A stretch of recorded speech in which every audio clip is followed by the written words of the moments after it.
Minute अपनी अपनी राय दें और उसके बाद हम डिस्कस करें, उसके बाद फिर आपका वजन कर लें। इस टॉपिक है हमारा कर्म सिद्धांत के ऊपर हमारे राय अलग अलग सबकी होती है, तो चाहे तो मैं अपनी राय बता देता हूँ उसमें, फिर सब अपनी भी बता सकते हैं कि कर्म सिद्धांत के बारे में बहुत हमारे हिंदू धर्म में बहुत जिक्र है, बहुत लोग अपने अपने तरह से मानते हैं। मुख्य तौर पे दो समझ में आए हैं, दो अलग अलग सिस्टम समझ में आए हैं। एक तो ये कि आग में हाथ लगाओ तो हाथ जलेगा, मतलब इस सृष्टि के अंदर जैसे लॉ ऑफ फिजिक्स है, लॉ ऑफ 4 बेसिक फोर्सेस है, ऐसे एक कर्म का लॉ है कि हम इस तरह का कर्म करेंगे तो इस तरह का फल मिलेगा। ये एक ऑटोमेटिक सिस्टम है। जैसे फिजिक्स के लॉ में कि ऊपर से चीज फेंकेंगे छोड़ेंगे तो गिरेगी, ग्रेविटेशन फोर्स, उसमें कोई भगवान या परमात्मा उसको गाइड नहीं कर रहा कि अब आपको नीचे गिर रहा है। उसी तरह से कर्म सिद्धांत बने हुए सिद्धांतों के आधार पर ऑटोमेटिक चलता है। एक ये कंसेप्ट है कर्म सिद्धांत का। दूसरा कंसेप्ट ये है कि आपके कर्मों का लेखा जोखा पाप और पुण्य का कहीं लिखा जा रहा है, कहीं रिकॉर्ड किया जा रहा है, और कोई इंटेलिजेंस उसको पढ़ के आपको उसके हिसाब से उसका फल देती है। दैट मीन्स उसके अंदर एक्टिव इन्वॉल्वमेंट है of some higher force, higher power. That is second concept. Repeat करेंगे, मतलब दो कंसेप्ट अलग अलग हैं। एक था कि कर्म सिद्धांत ऑटोमेटिक वे में काम कर रहा है based on the basis of fundamental laws. That means there is no active involvement of any intelligent force. मैं एक मिनट पूछ रहा। हाँ जी, जो आप ये अभी सेंटेंस आपने बोला है ना, हाँ जी, इसको कर्म नहीं कहते, इसको क्रिया कहते हैं। नहीं, कर्म सिद्धांत में भी इसको बोला जाता है। इट इज नॉट कर्म। जो ऑटोमेटिक हो रही हैं चीजें, जो तो उनकी अपनी सोच जो मुझे समझ में आया, आप अपनी राय दे सकते हैं। मेरी समझ में कर्म सिद्धांत को दो तरीके से जाना गया। एक इस तरह से कि जैसे आग में जलाओ तो हाथ जलेगा, आपको उसका फल मिलेगा। ये जाना गया है का मतलब मुझे कभी समझ नहीं आता। जो आप बोलो मैंने जाना, जो तब तो ये बात ना समझ में आती है। जब आप कह रहे हो जाना गया है, तब आप ये बोल रहे हो कि आपने नहीं ये जाना है, इसने नहीं ये जाना है, सब नहीं जाना है। तो जो ऐसा है मेरे को ये समझ में आया उसको लेके ये, चलो मैं इसको मॉडिफाई कर देता हूँ कि मेरे समझ में दो अलग अलग कर्म सिद्धांत के दो कैटेगरी कर्म सिद्धांत में नजर आई है। एक कैटेगरी है ऑटोमेटिक, दूसरा है एक्टिव इन्वॉल्वमेंट, लेखा जोखा वाला, न्याय वाला, जिसके अंदर लॉ, जैसे सुप्रीम कोर्ट में जज बैठा है, वो लॉ तो है पर साथ में अपना दिमाग लगाता है, जजमेंट देता है, कोई उसको पढ़ता है। और एक है कि मैकेनिज्म के अंदर इनबिल्ट है। पर जो ये तो हो गया दो पार्ट। एक जो और छोटा सा व्यू, जो मैकेनिज्म वाले पार्ट में, जो इंटेलिजेंट इंटरवेंशन वाले सुप्रीम कोर्ट वाले कंसेप्ट के अंदर, जो मुझे एक फ्लॉ नजर आता है कि जब इंसान का बनाया हुआ जो लॉ सिस्टम है, जस्टिस सिस्टम है, जो भी कोई सजा मिलती है तो उसको बोला जाता है कि आपने ये जुल्म किया था, आपको इस चीज की, इस पैनल कोड के हिसाब से इतनी सजा दी जा रही है। कोई भी जजमेंट बिना लॉजिक के नहीं होती, बिना सबूतों के नहीं होती, और वो सिस्टम बहुत अच्छा लगता है। अच्छा इसलिए लगता है कि इससे एक तो जुल्म करने वाले को अपना पता चलता है, उसको देख के 10 लोग और सही होते हैं कि हाँ इसने ये किया था, इसको ये सजा मिली, तो समाज में लॉ एंड ऑर्डर लाने में, जुर्म कम करने में, बुराइयां कम करने में हेल्प करता है। जब इंसान के बनाए हुए सिस्टम में इस चीज़ का प्रोविज़न है, तो अगर कोई सुपर इंटेलिजेंट फोर्स जो हमसे ज़्यादा इंटेलिजेंट है उसने ये सिस्टम बनाया है, तो उसमें ये प्रोविज़न क्यों नहीं है? तो ये एक कमी नज़र आती है, जिसकी वजह से ये वाला इंटेलिजेंट इंटरवेंशन वाला मुझे जस्टिफाइड कम लगता है, लॉजिकल कम लगता है। ऑटोमेटिक के ऊपर, ये ऑटोमेटिक के ऊपर मेरा ये फेथ नहीं है कि पाप और पुण्य के कंसेप्ट में ऑटोमेटिक कि हमने ये काम बुरे किए थे किसी के साथ, उसके हिसाब से कोई ऑटोमेटिक कंसेप्ट सोल में है जो कि उसका हमें रिजल्ट देती है आफ्टर सम टाइम, हमें मतलब फल में, अच्छे फल में, सुख और दुख के अंदर रिजल्ट देती है। वो भी मुझे कोई मैकेनिज्म कन्विंसिंग नजर नहीं आती कि ऐसी कोई मैकेनिज्म मेरे हिसाब से दोनों केस। जो आपने सेकंड थ्योरी बताई, हाँ, जो कर्मों की सेकंड थ्योरी बताई, वो लिख कौन रहा है? नहीं, वो तो माना जा रहा है कि लिखा गया है, कॉन्स्टिट्यूशन लिखा गया है, तो लिखने वाला कोई मैकेनिज्म है भगवान की या कि सुपर इंटेलिजेंट। मैं कह रहा हूँ, मैं उसे नहीं, मैं ये नहीं कह रहा कि नहीं है, पर मुझे उसके अंदर ये फ्लॉ लगता है। मैं रिजेक्ट भी नहीं कर रहा, उसको एक्सेप्ट भी नहीं कर रहा कि ऐसी है कि नहीं। आप मुझे एक्सेप्ट कर रहे हैं या आपको कुछ फॉर्मुलेशन है या अभी आप नहीं, मेरा उसके अंदर ये है कि मेरा ये है कि पहले बात मतलब अगर ये है तो इसमें फ्लॉ है, इसलिए मेरा फेथ कम है कि ऐसी मैकेनिज्म काम करती है। तो आपके हिसाब से क्या मेरे क्या हिसाब सही से लगता है? मेरे हिसाब से दोनों मैकेनिज्म ही मेरे को वगैरह के नीचे इसके नहीं। ऊपर आप कुछ तो थोड़ा सा तीसरा है कोई मैकेनिज्म नहीं, या एक नहीं? मिनट, इसके ऊपर अरोड़ा जी कुछ पहले बात करें, फिर आप क्वेश्चन नहीं, कीजिएगा पहले नहीं, आपके ये ऊपर। एक ना देखिए अच्छा, आप बात बोलिए। आप वही समझिए, वो कह रहे कि मेरे हिसाब से कर्म नॉन एग्जिस्टेंट। मेरे हिसाब से दोनों ये दोनों ही मैकेनिज्म- गलत हैं। दोनों ही मैकेनिज्म मुझे, मैं अपनी बता रहा हूँ, मेरे हाँ, को naturally। कन्विंस दोनों के अंदर फ्लॉ नजर आ रहा है। इसलिए मुझे ये लगता है कि चीजें जो हो रही हैं, इट इज नॉट नेसेसरी कि वो पुराने से कोई रिलेशन हो रही, चीजें अपने आप से हो रही हैं। तीसरी चीज लेकिन आपको भी समझ में ये दो तो आपने डिनाई कर दी, चलिए वो बात समझ में हाँ। आई, लेकिन आपकी अपने व्यू क्या है इसमें? तीसरी नहीं, थ्योरी मेरे व्यू है कि इस तरह का कोई लॉजिक नहीं है कि अगर हम कोई ऐसा करेंगे तो उसका फल हमें मिलेगा। नहीं तो फिर है क्या, या नहीं है कुछ भी? नहीं है ना, इस तरह कोई लॉजिक नहीं है। मगर कोई लॉजिक नहीं है। आप ये कहना चाहते हैं कि कर्म सिद्धांत है ही नहीं, मगर कर्म सिद्धांत जो मैंने ये मेरे अपने व्यूज है। नेचुरली अपने हाँ, views हाँ, ही है। वो that goes without saying for anybody. मतलब आप ये कहना चाहते हैं कि अगर मैंने कुछ कर्म किया तो उसकी कोई रिपरकशन या कुछ वो नहीं है, वो मतलब उसमें कोई ऐसा नहीं है कि ये मेरा एक्शन है, इसका कुछ रिजल्ट है। ऐसा है, देखो उसके वहां पे मैं बात कर रहा हूँ पाप और पुण्य के कंसेप्ट में, अच्छे कर्म बुरे कर्म के कंसेप्ट में। अदरवाइज हम डे टू डे में जैसे आग में हाथ जलाएंगे वो जलेगा, वो तो एक फिजिक्स के लॉ के अंदर आता है, उसको कर्म थ्योरी के अंदर इंक्लूड नहीं कर सकते। हम सिर्फ पाप और पुण्य के कंसेप्ट में जो कर्म सिद्धांत है उसको लेके बात कर रहे हैं। इसमें- तो हाँ, उसमें मैं कन्विंस अच्छा चलो ठीक है, मैंने अगर आग में हाथ डाला तो मेरा जल जाएगा, ये तो बात बिल्कुल ठीक है। अब मैं इसको दूसरा एग्जांपल की तरह लेता हूँ, आपकी बात समझने की कोशिश कर रहा हूँ। ठीक एक तो चीज है कि मैंने एक आदमी का, एक स्त्री का रेप कर दिया, ठीक है, वो एक फिजिकल एक्ट हो गई भाई, वो तो आपने कर दिया। अब जैसे आग में हाथ डाल दिया, दूसरा मेरे में उसकी इच्छा हुई, ठीक है, एक होता है एक्शन, एक होता है इच्छा। अब इच्छा हो गई मेरी, इच्छा भी एक तरह का कर्म है। बिल्कुल। तो जो अगर जो कर्म सिद्धांत नेचुरली वो जो माना जाता है उसमें तो है कि इच्छा भी अगर आप में गलत है मन वचन कर्म से तो ये मन से भी प्रॉब्लम। तो इसको आप क्या आपके व्यू के अंदर ये इच्छा के का कोई रिएक्शन है ही नहीं, कोई रिएक्शन? इच्छा कहाँ खड़ी होती है? जहाँ तक मुझे समझ में आता है, मुझे ऐसी कोई मैकेनिज्म समझ में नहीं आती कन्विंसिंगली कि इस तरह के विचार आने का या इवन इस तरह के कोई भी कर्म संबंध करने नहीं। का कोई हमें रिजल्ट फ्यूचर में मिलेगा, मुझे ऐसा समझ में नहीं आता। इधर वे गुड Either रिजल्ट way. और बैड Good और रिजल्ट, bad मैंने result। आपके लिए हाँ। अच्छा सोचा या मैंने आपके लिए बुरा सोचा, इट इज इमेटीरियल।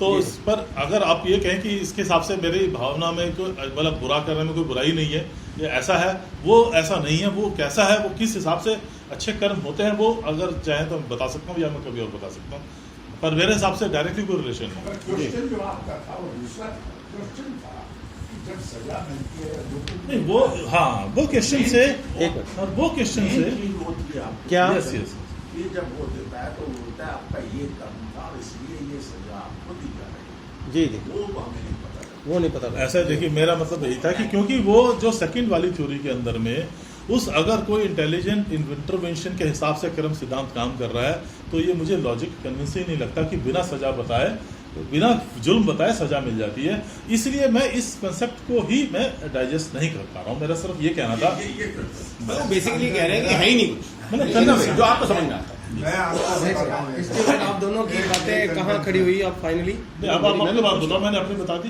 आप हाँ? आप अगर कुछ कुछ कहें इनके बता- ऊपर, आप कहना अपने चाह- कमेंट्स नहीं, मैं तो सिर्फ इनके ये विचार जानना चाह रहा था। इनके विचारों से आप सहमत हैं या नहीं है? नहीं, मैं नहीं, आप अपने अपने विचार बताओ। आप अपने विचार बताओ। देखिए, जो कर्म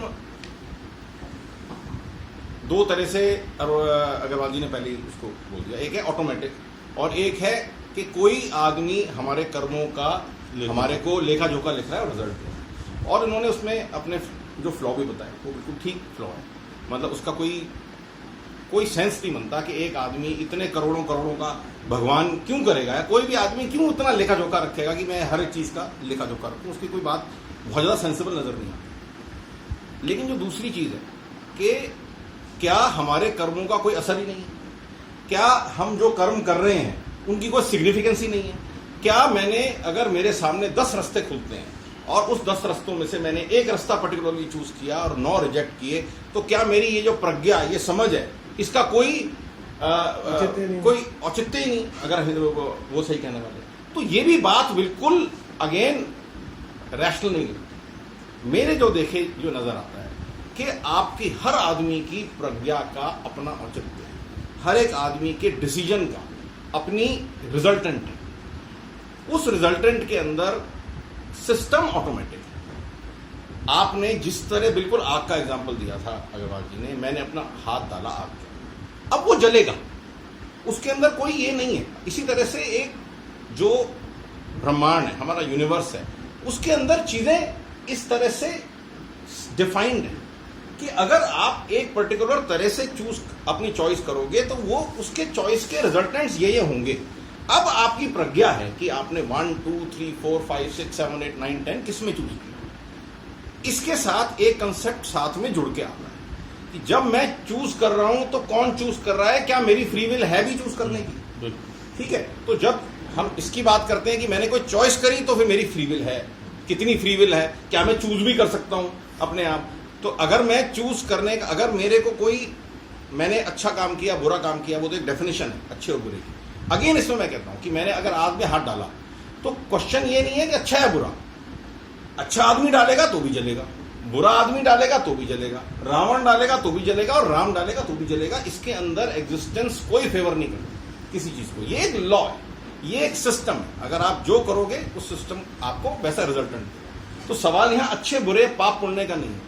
अच्छे बुरे पाप पुण्य हमारी अपनी डेफिनेशन है। वो एक आप ऐसे करोगे तो ऐसे होगा। फॉर एग्जाम्पल, ये बहुत अच्छा जो मुझे एग्जाम्पल लगता है, हम एक मूर्ति बनाते हैं, जो मूर्तिकार एक मूर्ति बनाते हैं, उसी तरह से हमारे जीवन की चॉइसेस हैं। आपने एक मूर्ति बनाई, वो नाक बना रहा है। अब नाक उसको बनानी है, नुकीली सुंदर नाक अगर उसे बनानी है तो एक पर्टिकुलर तरह से उसे हथौड़ी चलानी है। अगर उसने वो पर्टिकुलर तरह से हथौड़ी चलाई तो नाक बनेगी सुंदर सुढौर। अगर उसने हथौड़ी दूसरी तरह से चलाई तो नाक चपटी बन जाएगी। तो ये इसके अंदर अच्छे बुरे की बात नहीं है, ये उसकी समझ की बात है, ये उसकी कुशलता की बात है कि वो कितनी समझ से, कितनी दृष्टि से और कितनी स्किल से उस चीज को चलाता है। इसके साथ फिर ये आता है कि क्या मेरे में सामर्थ्य भी है उस स्किल की, हथौड़ी चलाने की, समझने की। क्या वो मैं अपने आप में डेवलप कर सकता हूँ? क्या मेरे को इतनी फ्रीडम है वो सामर्थ्य डेवलप करने की, या मेरे में क्या फ्री विल है? अब क्वेश्चन इसके अंदर ये आता है कि हम अपने आप को क्या समझते हैं। यहाँ एक मिस्ट्री मुझे सामने नजर आती है, और बड़ी ब्यूटीफुल मिस्ट्री मुझे सामने नजर आती है कि जब तक हम ईगो की तरह ऑपरेट करते हैं तब तक हमारी फ्री विल, जितनी हमारी ईगो है उतनी हमारी फ्री विल रहती है। मेरी अगर ईगो है, मेरी जितनी समझ है, मैंने जितनी अपनी ईगो का विस्तार किया उतने मेरी फ्री विल का विस्तार हो सकता है। मेरी फ्री विल एक है, सिकंदर की फ्री विल उससे भी ज्यादा थी, उसने और अपनी ईगो को बढ़ाया। लेकिन जब आप, तो जो भी आप ईगो के थ्रू करते हो उसका रिजल्टेंट आपको इन लॉज से मिलता है, जो यूनिवर्स की लॉज सेट है। अगर आप आग में डालोगे, सिकंदर डालेगा तो वो भी करेगा, आप भी डालोगे वो भी करोगे। लेकिन आपकी फ्री विल सिकंदर की थोड़ी और बढ़ा रखी है उसने, मेरे में इतनी सामर्थ्य नहीं है। इसमें थोड़ा सा चोरी का एग्जांपल है, हमने किसी से चोरी की, उसका रिजल्ट मिलेगा? बिल्कुल मिलेगा। आप बोलिए आगे। नहीं, मैं उसी से अच्छी बात पे पहुंच रहे हैं आप, बोलिए। हाँ, मैं आपको इसका एंड के अंदर आपको देता हूँ इसी चीज का। पहले मैं ये बात को पहले पूरी कर लो। तो अब जब सिकंदर की अपनी फ्री विल, लेकिन जो मिस्ट्री सामने नजर आती है कि जब आप अगर ईगो से हटके कुछ काम करते हैं तो ये जो कर्म है जिनका रिजल्टेंट आपको नॉर्मली मिलता है, जैसे ही आपने ईगो से परे होके काम करते हैं आपके कर्म इन सब रिजल्टेंट से फ्री हो जाते हैं। ये एक मिस्ट्री फिनोमेना है कि ये कैसे होता है कि जैसे ही मैंने अगर ईगो के थ्रू काम किया, मेरी फ्री विल भी रहेगी, मेरी चॉइस भी रहेगी। मैं चूज करूंगा, उस हिसाब से मुझे उसका रिजल्टेंट भी मिलेगा। जो भी मेरी चॉइस है वो मेरी अपनी चॉइस है। लेकिन जैसे ही मैंने ईगो से पीछे हटके काम किया, उस पीछे हटके को आप निमित्त कह लो, उस पीछे हटने को आप प्रभु की शरण में जाना कह लो, उस पीछे हटने को आप स्थित प्रज्ञ कह लो, उस पीछे हटने को आप एनलाइटनमेंट की स्थिति कह लो, कोई भी आप उसको वर्ड आप इस्तेमाल कर लो, वो मेरे को उसमें कोई वो नहीं है। लेकिन जैसे ही आपने किया, अपने अनुभव में मेरा आता है सडनली, मिस्टीरियसली वो जो रिजल्टेंट्स हैं आपके सारे, वो सारे रिजल्टेंट्स खत्म हो जाते हैं। मैं इसमें गुप्ता जी से एक छोटी सी बात पूछूंगा। बहुत सुंदर, बड़ी गहरी बात की है, यकीनन आपने सबने ध्यान से सुनी होगी। इतना आप बता दें कि ईगो कहाँ से आई और कैसे डेवलप हो रही है, बस ये उसका सोर्स बता दें ईगो का। देखिए, ये ना एक अलग ही वो है टॉपिक, क्योंकि उसी से रिलेटेड फ्री विल है। हाँ बिल्कुल बिल्कुल। तो ईगो कहाँ से पनपी, कहाँ से ओरिजिनेट हुई और कैसे डेवलप हुई?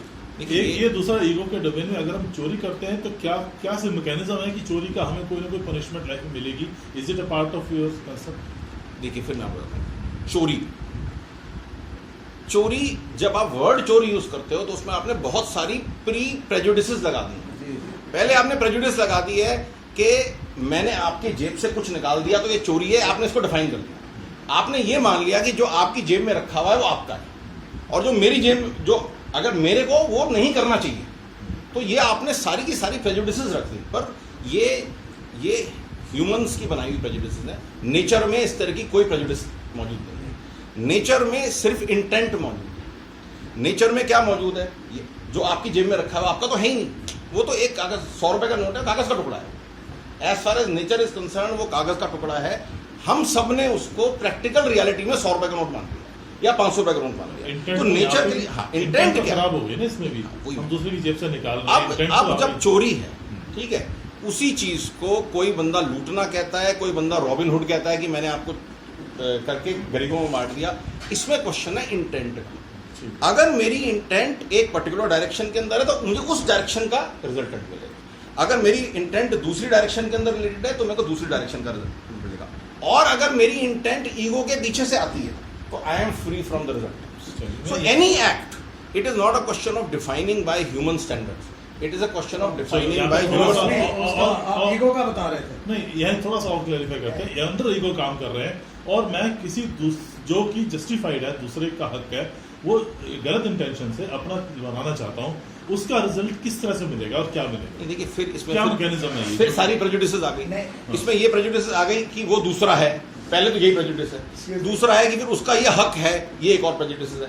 फिर मैं उसका हक छीनना चाह रहा हूँ, अगर मैं आपसे कुछ ले रहा हूँ, या मैं आपसे कोई पदवी छीन रहा हूँ, या मैं आपसे कुछ गाड़ी छीन रहा हूँ, या मैं आपसे कोई चीजें छीन रहा हूँ, तो ये सारी इसमें प्रेजुडिसेस आती हैं जिसमें नेचर का कोई लेना, एग्जिस्टेंस का से कोई लेना देना नहीं है। ये सारी ह्यूमन तो मेड इसका मतलब प्रेजुडिस। चोरी, कोई चोरी नहीं हुई। नहीं। हाँ।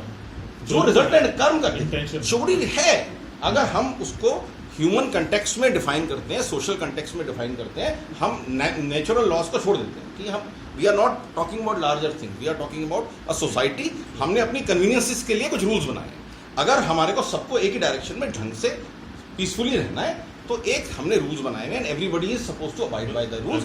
इन that sense it is a disruptive force. और चोरी भी है और इंटेंशन भी हमारी मतलब वो है। लेकिन जो कर्म है, कर्म is not based on action, it is based on intent. Intention कि आपकी इंटेंट क्या है, क्योंकि एक्शन की जो इंटरप्रिटेशन है वो सोशल इंटरप्रिटेशन है, हमारी अपनी बनाई हुई इंटरप्रिटेशन है। इंटेंट की इंटरप्रिटेशन है। इंटेंट अगर आप चोरी भी है, उसका क्या मैकेनिज्म है जो ऑटोमेटिक वे में हमें उसका जैसे रिजल्ट मैं आपको मूर्ति के एग्जांपल्स में लेता हूँ। आपने ये आप मूर्ति कौन है? हम अपने आप को गढ़ रहे हैं। इट इज नॉट दैट मैं किसी और को गढ़ रहा हूँ, मैं मूर्ति अपने आप को गढ़ रहा हूँ। अगर मैं इंटेंट रखता हूँ ईर्ष्या, तो मेरी नाक सीधी नहीं बनेगी, मेरी चपटी बन जाएगी। इससे बड़ा कोई ज्यादा मतलब ये नहीं है कि मुझे पाप कोई फ्यूचर में उसका रिजल्ट मिलेगा, इससे बड़ा रिजल्टेंट ही नहीं है।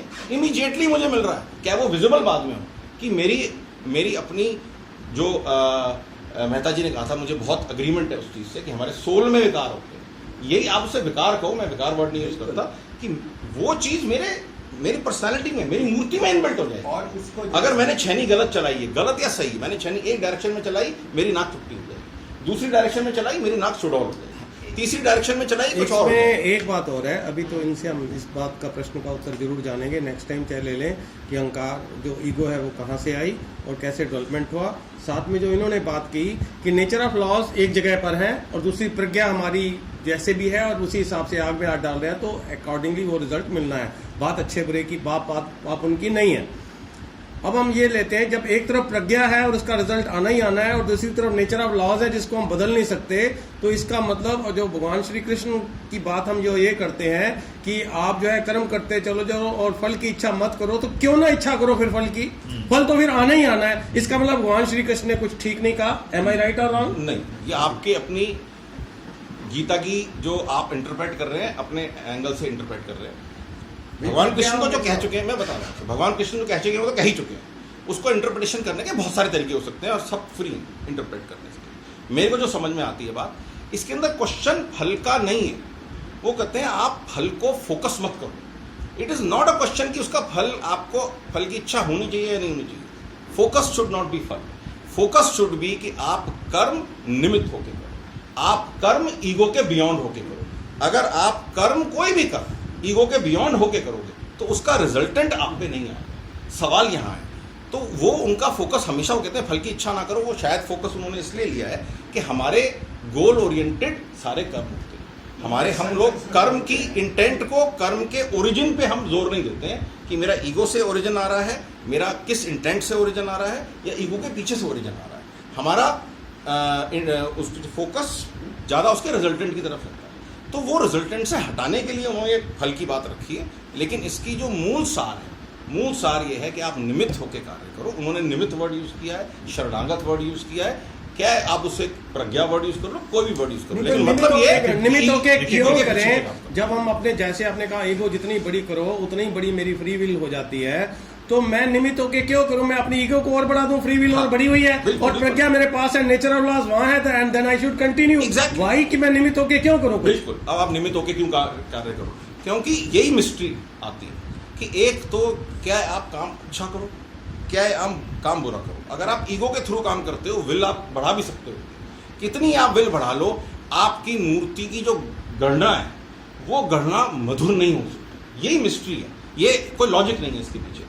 जब आप ईगो के पीछे से काम करते हो तो वही मूर्ति आनंद रूप सुंदर बनती है। और एक तरह से आप ये कह सकते हो कि जब आप ईगो के पीछे से काम करते हो, या तो आपकी विल खत्म हो जाती है, या विल प्रभु परमात्मा में मर्ज हो जाती है, या बड़ी शक्ति में मर्ज हो जाती है, या आप ही वो बड़ी शक्ति बन इट जाती है। Mean something is beyond and better than your Pragya, something is behind my ego.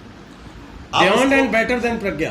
Better word नहीं यूज करना, वो एक अलग ही बेटर ही चीज है, है। वो कह रहे हैं कि और अच्छी नाक बन जाती है, तो बेटर ही हुआ। आप उसको बेटर भी कह सकते चलिए हैं, अरोड़ा जी, बेटर आप- और वर्स की सबकी बारी में definition आप आएगी, होगी। आप अपने अरोड़ा साहब, नहीं आप- होगा। अच्छा अरोड़ा थोड़ा यार मेहता जी थोड़ा सा आप- हाँ आप बात तो बोलिए आज। अच्छा अरे सर, चलेगा जी नहीं, हाँ। एक कौन सा है ये, एक मिनट अरोड़ा साहब, हाँ, ये कौन सा है, मन का रोल है, जितने संस्कार हैं हमारे उसमें रेजिडेंट है मन में। ये जो मन जो सा है, मन का जो कंप्यूटर है वो चलाता है, इसे कहना इनिशिएट करता है थॉट्स को। ठीक है, this is how the thoughts are initiated under the control of soul. वो बिल्कुल सही है। हाँ, बात कर्म सिद्धांत की हो रही थी। हाँ, तो ये जो सा है, ये मन है, उसमें जो संस्कार हैं आपके, वो आपको ठीक रास्ते पे ले जाएंगे या गलत रास्ते पे ले जाएंगे। बहुत सही, बहुत सही। कर्म सिद्धांत के ऊपर आपके क्या विचार है? आपके हिसाब से है नहीं है? बहुत ब्रीफली मैं तो ये कहूँगा, मैं एक मंदिर के आगे से गुजरता हूँ और मैं किसी भी वजह से सिर झुका देता हूँ। एक दूसरा आदमी है, मुसलमान है, ये जो भी है, वो वहाँ से गुजरता है, वो सिर झुकाता नहीं है। जो अंदर मंदिर के अंदर जो मूर्ति पड़ी है उसको कोई फर्क पड़ता है? आप नहीं पढ़ता? आप तो नहीं पढ़ता। हमारे हिसाब से नहीं पड़ता ना। इसका मतलब ये है कि जिसने सिर झुकाया है उसके मन पे ही असर हुआ है, जिसने नहीं झुकाया उसके ही मन पे हुआ है। एक तो मैं ये बात कहना चाहता हूँ, इसका मतलब है कि सब कुछ हमारे मन में है। ये तो है। अच्छा, ये थोड़ा सा मैं उस इनडायरेक्टली उस बात को रिएक्ट कर रहा हूँ जो आपने ये कहा था कि जब वो चोरी करता है तो उसको क्या सज़ा मिलेगी। मैं ये कहूँगा उससे कोरिलेट करके इमीडिएटली या आफ्टर सम टाइम उसकी कॉन्शियस उसको प्रिक करेगी कि तुमने गलत काम किया है। एक सेकेंड, चोरी करने वाले आजकल बिल्कुल बिना गिल्टी के काम कर रहा है। ठीक है, ठीक है। उसके मन में एक काम ही गलत नहीं है, वो कहता मेरा धंधा ही यही ठीक है। है, ओके। तो क्या उसके मन में उसको क्या सजा मिलेगी? उस पर भी आते हैं। हाँ जी। दूसरी एग्जांपल मैं ये देना चाहूँगा कि जनरली हम लोग, जैसे बैंक है, वहाँ पे मैं जाके अकाउंट खोलता हूँ, पहले मैं उसमें जाके कुछ क्रेडिट कर देता हूँ, फिर उसमें से मैं कुछ निकाल लेता हूँ, वो डेबिट हो जाता है, और मैं निकाल उतना सकता हूँ जितना मैंने डिपॉजिट कर रखा था, उससे ज़्यादा नहीं निकाल सकता। ठीक है, मगर ये जो थ्योरी ऑफ कर्मा है, वट एवर नेम इसको हम देते हैं, उसमें ये चीज़ एप्लीकेबल नहीं है। अगर मैं ये कहूँ कि मैंने 10 काम तो अच्छे किए थे और मैंने 4 काम गलत किए हैं, तो 6 का जो मेरे को क्रेडिट बैलेंस मिलना चाहिए वो नहीं। सबसे क्या है पहले बताइए। मैं आ रहा हूँ उसी पे। तो इसका मतलब ये है, मैं जो कहना चाहता हूँ कि जो हम अच्छे कर्म करते हैं उसका फल हमको मिलेगा, और जो हम गलत काम करते हैं वो उससे नलीफाई नहीं होंगे, उसकी हमको सजा मिलेगी। These are the two basic statement which I wanted to make. Now coming forward, मैं ये कहूँगा बेसिकली कि कॉज के बिना इफेक्ट नहीं होता है। अच्छा, सिंपल एग्जांपल में, जो मैं वो आग से हाथ लगाने वाली बात नहीं करता। दो बच्चे हैं, सब कुछ बराबर है। एक बच्चा जो है वो जन्म से लेके हमेशा टूथब्रश दिन रात 2 बार करता है, दूसरा नहीं करता है। जो नहीं करता उसके दांत खराब हो जाते हैं, और जो करता है उसके दांत ठीक रहते हैं। Is it not cause and effect? It is cause and effect, बिल्कुल कॉज एंड इफेक्ट है ना? पर इसको कर्म सिद्धांत का पार्ट नहीं कर ना सकते। ना, ये कर्म ही है। नहीं, कर्म है, हम कर्म पाप है। पुण्य के हिसाब से कर्म नहीं नहीं, करेंगे। पुण्य को मैं पुण्य पे नहीं जा रहा मैं अदरवाइज तो हम जो करेंगे अच्छा होगा, वो तो कर्म सिद्धांत में नहीं आता। नहीं, मैं वही, जब हम पुण्य का वर्ड यूज कर रहे हैं या पाप का कर रहे हैं तो वेगली उसी को हम कह सकते हैं अच्छे कर्म बुरे कर्म। पाप पुण्य को कह सकते हैं। Interpretation different. मतलब हमने किसी की भलाई की, वो अच्छा काम है, किसी के साथ बुरा किया, वही चोरी आ गया, किसी को परेशान अच्छा, किया, तो उसकी कोई सजा मिलती है कि नहीं? वो कर्म सिद्धांत को वहां तक लें। मैं हम basic- ब्रश करेंगे, दांत साफ होगा, वो कर्म सिद्धांत से बाहर रखें। क्यों? मेरी समझ ये है। वो भी कर्म है ना, क्यों कर्म क्यों नहीं है? वो मतलब वो तो खैर नेचुरल है कि वो होगा ये ही बिल्कुल होगा। बेसिक चीज है। तो वो कर्म है। अगर किसी भी कर्म में आप अच्छा, ये अच्छा, बता दें ओके। कि कर्म का एक चलो, रिजल्ट अच्छा, ओके। होगा ही। सिद्धांत को पार्ट नहीं रखो, तो नेचुरल ऑब्वियस है वो होगा ही ओके होगा। अग्रवाल साहब, हाँ। आप सुबह उठ के जाके पार्क के अंदर एक्सरसाइज करते हैं, हाँ, मॉर्निंग उससे वॉक हेल्थ करते अच्छी हैं, होगी। आपकी हेल्थ अच्छी ये कर्म रहेगी। सिद्धांत नहीं है। मैं नहीं जाता हूँ, मेरे मैं नहीं हिसाब से करता नहीं। हूँ तो मेरी हेल्थ खराब होगी as compare to you. Right. ये इसको कर्म सिद्धांत नहीं नहीं, करते आप? उसकी कैटेगरी में नहीं है। क्यों? मैं बताता हूँ क्यों, लॉजिक देता हूँ। हम्म। हम कर्म सिद्धांत दूसरे के रिलेशन में, हमने किसी के साथ भलाई की, बुराई की, उसका रिजल्ट हमें इस जन्म में मिला, अगले में मिला। हम अगर उसको सीमित रख के बात अच्छा, करें तो ओके। वो ज्यादा ओके, अप्रोप्रिएट तो होगा। फिर- ये तो ओके। लॉजिकल है कि हम हेल्थ का ख्याल रखेंगे, हेल्थ अच्छी होगी। तो इस मैं तो जो मेरा स्टार्टिंग पॉइंट था वो ये था, मैं तो ये कहना चाह रहा हूँ कि जो भी कॉज होगा उसका इफेक्ट होगा, and there is no effect without a cause. मैं ठीक है। ये फंडामेंटल थ्योरी है, ठीक है। ठीक है? अच्छा, अब कई बार क्या होता है कि व्हेन समथिंग हैपन्स, हम कोशिश करते हैं ये देखने की कि दिस इज द इफेक्ट, इसका कॉज क्या है। बस, ठीक है। ठीक है? Sometimes we are able to diagnose the cause, sometimes we are not able to diagnose the cause. ठीक है? अच्छा, जब तो हमको कॉज पता चल जाता है, अब मैं फिर again you may not agree, पर उसी एग्जांपल पे आऊँगा कि मेरे दांत अगर टूट जाते हैं जल्दी तो आई विल इमीडिएटली डायग्नोज हाँ। कि मैंने बचपन में ब्रश नहीं बाहर का किया। एग्जांपल ठीक है, एप्रोप्रिएट होगा हमारे ओके, टॉपिक से। ओके, अच्छा। अब सवाल सवाल चाह रहे हैं कि आप इसको किसी तरह से पाप या पुण्य की परिभाषा के अंदर एडवोकेट करें, तब वो बात ज्यादा अच्छी एक्चुअली तरह से जब सामने आएगी। प्रैक्टिकली हम कर्म सिद्धांत लोगों को बताते चोरी के हैं, अंदर, जैसे अब चोरी है ना, हाँ, पाप उन्होंने पुण्य के सवाल रेफरेंस पूछा में था। जिक्र किया जाता है। जब हम रिलीजन या स्पिरिचुअलिटी में कर्म सिद्धांत की चोरी बात के करते फॉर्म में हैं, आप उसे- हम हेल्थ के रिलेशन में नहीं करते, ओके। हम पाप पुण्य के रिलेशन अच्छा, में करते हैं। ओके, जो मैं कह रहा था कि basically I believe in cause and effect, ठीक है, चाहे आउटसाइडर के साथ चाहे। ऑटोमेटिक सिस्टम हो गया ना। जब हम किसी चीज का कॉज हमको दिखता नहीं है तो सोसाइटी के अंदर क्या करना चाहिए? जो संत महात्मा लोग हैं, सब कोई आदमी संत महात्मा के पास जाए और वो जाके कहे जी कि मेरे साथ ये बुरा हो गया है, मैंने तो जिंदगी में किसी का बुरा किया नहीं था। अब संत महात्माओं के पास जितनी भी नॉलेज हो, उनके पास इतनी वो सुपर नेचुरल पावर नहीं है कि वो डायग्नोज कर सके कि इसका क्या कॉज रहा होगा। तो जब वो उनके पास नहीं है और वो अगर उनको पता भी है तो जो दूसरा आदमी जो विक्टिम है वो गया है, वो एक्सेप्ट नहीं करेगा। तो जो विक्टिम का मेंटल लेवल है, he is not a very enlightened person. जो विक्टिम का एक नॉर्मल लेवल है, उसको कन्विंस करके वापस भेजने के लिए साधु संत महात्मा क्या कह देते हैं, ये तुम्हारे पुराने कर्मों का असर। ठीक है? अच्छा, अब सवाल ये होता है कि वो जो जिसको हम पुराने कर्म कहते हैं, वो आदमी कहता है जी कि 2 साल का बच्चा, इसके पुराने कर्म क्या है ना? अच्छा, या ये है कि पहले हमने कहा था कि कुछ चीज़ों में हमको फ्रीडम है, कुछ चीज़ों में नहीं है फ्रीडम। जिस मेरा बच्चा जन्म किस घर में होगा, किस कंट्री में होगा, किस गांव में होगा, किस टाइम पे होगा, ये मेरी फ्रीडम नहीं थी। ठीक है?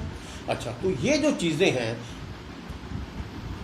इसको डिटरमिन करने वाली क्या चीज़ है फिर? तो अगर हम कोरिलेट करें तो फिर साधु संत महात्मा यही कहेंगे कि जो ज्ञानी लोग हैं कि तुम्हारे पिछले जन्मों का कर्म था। आप कन्विंस हैं, मतलब आपके हिसाब से कर्म सिद्धांत इस तरह से कोई काम करता है, पुराने जन्मों का फल हमें इस जन्म में मिलता है? आप अपनी राय बताइए तो ज्यादा सही होगा। मैं ये कहूँगा as a practical man it is better to believe in it. पर वो तो अलग चीज होगी। समझ सकता right, very nice, very nice. Don't apply your mind. मैं ये हाँ, उनसे कह रहे हैं कि मैटर इतना कॉम्प्लेक्स है, ये कह रहे हैं कि जब पता नहीं लगता तो बिलीव ही करो। ये जो सा है बेटर टू बिलीव, मतलब चलिए आप better to believe, हाँ। अब गुप्ता जी आप कुछ कहना चाहेंगे? नहीं, आपके कर्म सिद्धांत के बारे में क्या, मतलब आपका क्या थॉट्स है, क्या आपके विचार हैं? कर्म सिद्धांत है कि नहीं है, तो किस तरह से? सॉरी नहीं, बोल रहे थे ना, गुप्ता जी बोल रहे थे तो मेरा ध्यान उधर चला गया। हाँ, मेरे तो आंसर हो गया कि लॉजिकल तो उनको भी नहीं लग रहा, तो कह रहे हैं प्रैक्टिकली बेटर टू बिलीव। तो गगन तो कह रहे हैं कि इट इज इलॉजिकल, आप कह रहे हैं प्रैक्टिकली चाहे कन्विंस नहीं हो पर फिर भी बेटर टू बिलीव। आप ये कह रहे हो ना, as I got it. Bhagat ji आप बेटर टू बिलीव के पिछले जन्म के कर्म है, और better to believe in this story, cause and effect. Better to believe in this story कि बिना cause and effect। हाँ, कॉज एंड इफेक्ट, ये उस पे काम करता होगा। It is safer to believe in that. क्या गलत हो इसका ये सजा नहीं होगी। मतलब वो तो नहीं वो मालूम, नहीं पता कह रहे हैं अज्यूम कर लो कि पिछले जन्म में कुछ गलत किया होगा, वो ऐसा वो लॉजिक काम कर रहा है। वो That is all vague। नहीं, वो उनकी थ्योरी, उनकी थिंकिंग है ना। हाँ मेरा कहना सिर्फ इतना है हाँ जी, कि आपने पूछा कर्म कौन सा अच्छा कौन सा बुरा या कैसे उसकी सलाह मिलती है। अगर आप, मैं अपने एक्सपीरियंस से बता रहा हूँ, अगर आप अपने आप से ही पूछे ध्यान लगा के तो इसका उत्तर आपको मिल जाएगा।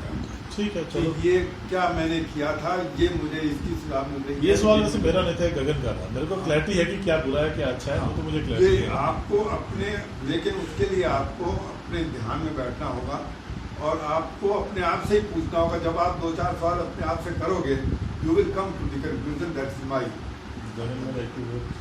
इसमें कोई नहीं है, वो आप ठीक कह रहे हैं, लेकिन मतलब आपकी क्या कंक्लूजन?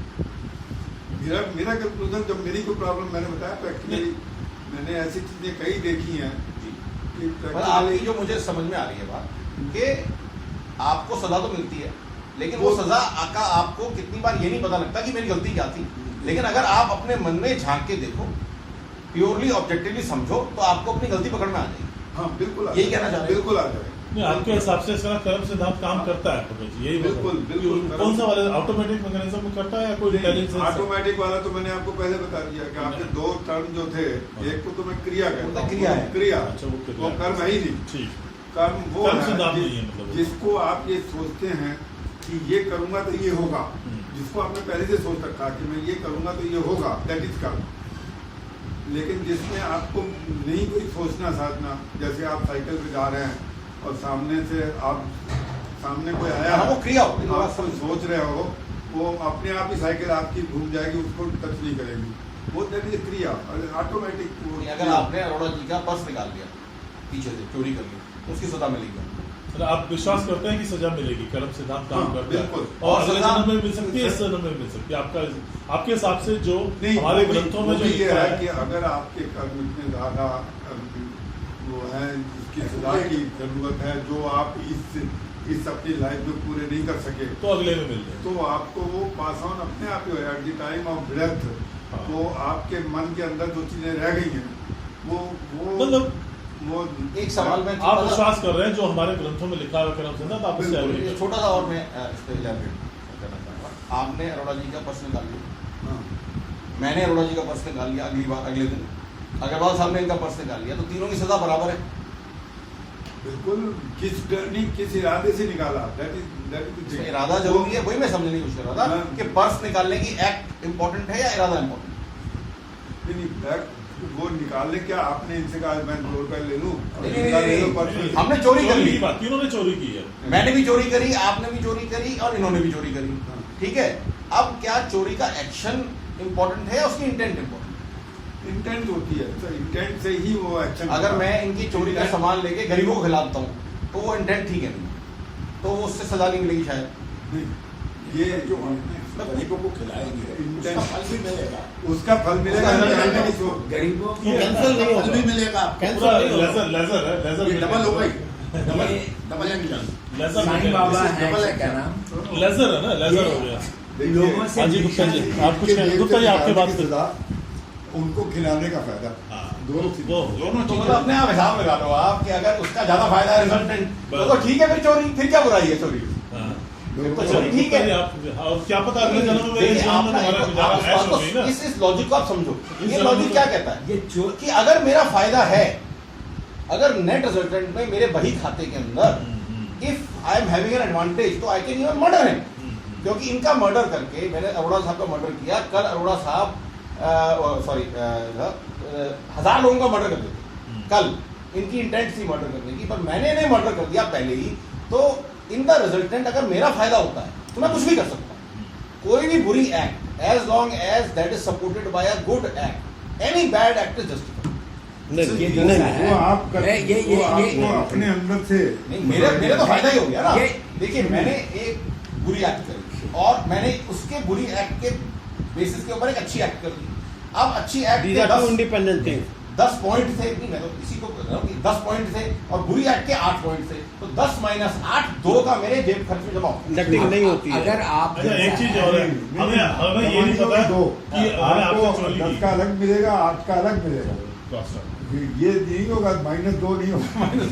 अच्छा, एक चीज और भगत जी, मुझे तो पता चला कि मुझे तो ज्यादातर मुझे इस जन्म में तो पता नहीं मिले ना मेरे, पर मुझे आज तो फायदा हो रहा है पर्स चोरी करके, तो रिजल्ट पता नहीं इस जन्म में मिले या अगले में मिले, तो इस जन्म में तो ऐश कर लूं, अगले जन्म में क्या पता। पता नहीं देखा जाएगी होगा। वही जो सिया ये बताइए, कैसे हैं बताइए। साईं बाबा जी साईं बाबा क्या करते थे, भिक्षा लेके आते थे, शाम को वो बना के और लोगों को खिला देते थे। इसके बद की बात कोई नहीं हो सकती। आप कह रहे हो ना चोरी करके किराना, ठीक है, वो आप जो बिल्कुल। भिक्षा लेके जो अगर करेगा ना वो, तो that will be the most ideal वो थिंग। तो आप रीजन ideal इज तो ideal हो। रीजन इज कि भिक्षा लेने में आपका जो अहंकार है वो बिल्कुल खत्म हो जाता है। ये अलग चलिए, हाँ, अलग लेकिन बात आप हो गई, आपका बात दोनों सही है। positive हो गए। बहुत देर हो गई गुप्ता जी, गुप्ता जी की दोनों पॉजिटिव हाँ, एक्ट हो गए। हाँ, दोनों दोनों तो कह रहे हैं एक ना, पॉजिटिव ना, नहीं मैं है। माता आपको जी, मैं ये आपको बात इसका सुनो। वो बताता हूँ। ये बात एक एग्जांपल है बड़ा फेमस, क्योंकि उन्होंने साईं बाबा का एग्जांपल लिया। वो कबीर बाबा जी का एग्जांपल है, बहुत फेमस है। एक कबीर जी थे, उनका एक लड़का था कमाल। दोनों ही कहा जाता है कि बड़े उत्तम श्रेणी के और एनलाइटेंड लोग।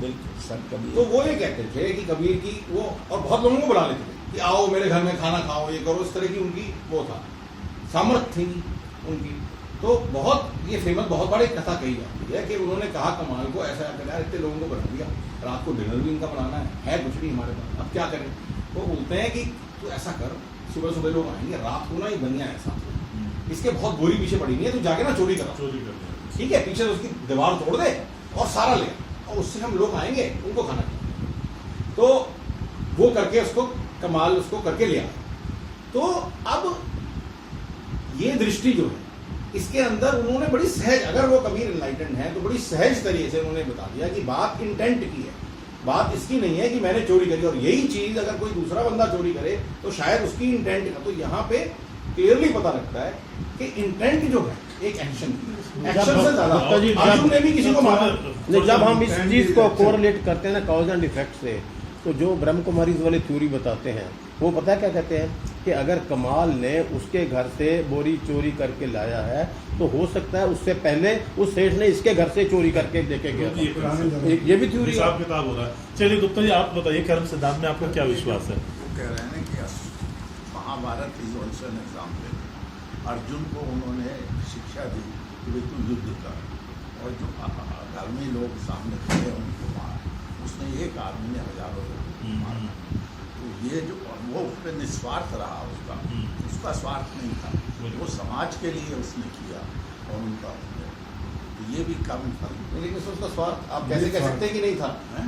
कैसे कह सकते हैं आप कि अर्जुन का स्वार्थ नहीं था? धर्म उसने important है। क्षत्रिय धर्म अपना, स्वधर्म अपना है। उसको उसका स्वार्थ अगर आप देखो, बड़ी ऑब्जेक्टिवली देखो और भूल जाओ ये सारी बातें, कृष्ण की और वो भगवान थे और अर्जुन ये थे, तो अर्जुन को राज्य मिलना था। अगर वो ये युद्ध जीत जाता तो अर्जुन को राज्य की प्राप्ति थी, दूसरों को राज्य का लॉस था, उसको या उसके बेटों को या उसके आगे भाई को जिसको भी मिलना था राज्य, तो उसमें उसका स्वार्थ कैसे नहीं था? ये आप किस तरह से आप सोच सकते हैं कि अर्जुन का स्वार्थ नहीं था? मगर समाज के लिए उसने अरे समाज के लिए राजा अर्जुन चलिए वो तो एक बात मैं आपने बन गया ना। वो बता दिया इंसिडेंट। अब अगर आप कर्म सिद्धांत में आपका क्या विश्वास है या नहीं है, किस तरह का कंसेप्ट में बिल्कुल है? विश्वास है, पुराने जन्म का भी मिलता है, पूर्ण मिलता है। विश्वास। तो उसमें कर्मों में ये है हाँ। कि कर्मों का फल तो मिलता ही है, और जैसे जैसे हम कर्म करते हैं, शुभ हो या अशुभ हो, वो एक्युमुलेट होते रहते हैं। शुभ कर्म का असर मिलेगा और अशुभ का अशुभ मिलेगा, और ऑफसेट नहीं होते एक दूसरे से। पर इसका कोई हिसाब किताब रखता इसका है? हिसाब इंटेलिजेंट फोर्स है जो इसका डिसाइड करती कोई है। ना कोई इसका हिसाब हिसाब हमेशा किताब रखता मतलब ये है कि 10 दिन आप अगर 10 माइनस 8 है तो 10 दिन स्वर्ग में बिताओगे आप, 8 दिन नर्क में। अच्छा ये बताइए तो गुप्ता जी, ऐसा नहीं होगा माइनस करके 2 दिन स्वर्ग 8 दिन नर्क कैसे लोगे? Let me इसमें continue. ये नहीं होगा। मेरी जो One क्वेरी minute, थी, 1 minute more. मेरी क्वेरी का क्या जवाब है इसमें? एक मिनट और।